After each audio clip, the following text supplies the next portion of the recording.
வணக்கம் பிரபுகளே, நான் உங்களை என்ஆர் துபாய் அபுதாபியில். இப்போ பாருங்கள், திருச்செந்தூர் சுப்பிரமணிய சுவாமி கோவிலில் போய் சாமியோட போயிருக்காப்புல அமைச்சர் ரமேஷ் அவர்கள்.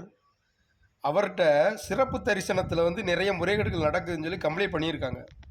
சிறப்பு தரிசனம் போகும்போது அங்கே உள்ள அர்ச்சகர் ஒருத்தர் 4000 ரூபா கொடுங்க, கூகுள் ப்ளே பண்ணி விட்ருங்க என் நம்பருக்கு, வாங்க உங்களை கொண்டு போய் சாமி தரிசனம் காட்டுறேன், பக்கத்தில் கொண்டு காட்டுறேன், சாமி நீங்கள் நல்லா கும்பிடுங்க அப்படின்னு சொல்லி கூட்டிகிட்டு போயிருக்காப்புல. அவர் அமைச்சர்னு தெரியாமல் மாட்டிக்கிட்டாப்புல.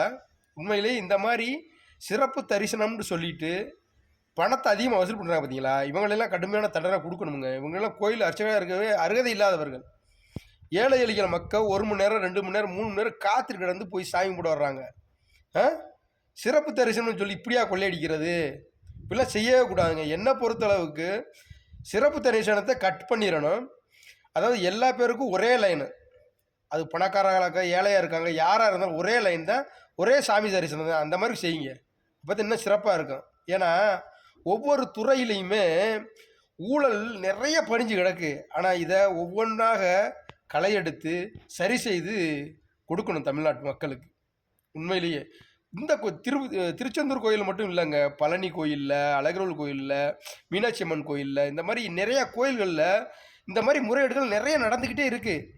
இப்போ தான் நடவடிக்கை எடுக்கிறாரு அமைச்சர், உண்மையிலேயே வரவேற்கத்தக்கது. இந்த மாதிரி ஆட்கள்லாம் வேலையை விட்டு தூக்கணும், கடுமையான தண்டனைகள் கொடுக்கணும். அப்போ தான் அடுத்தவங்க இந்த தப்பை செய்ய மாட்டாங்க. நன்றி உறவுகளே.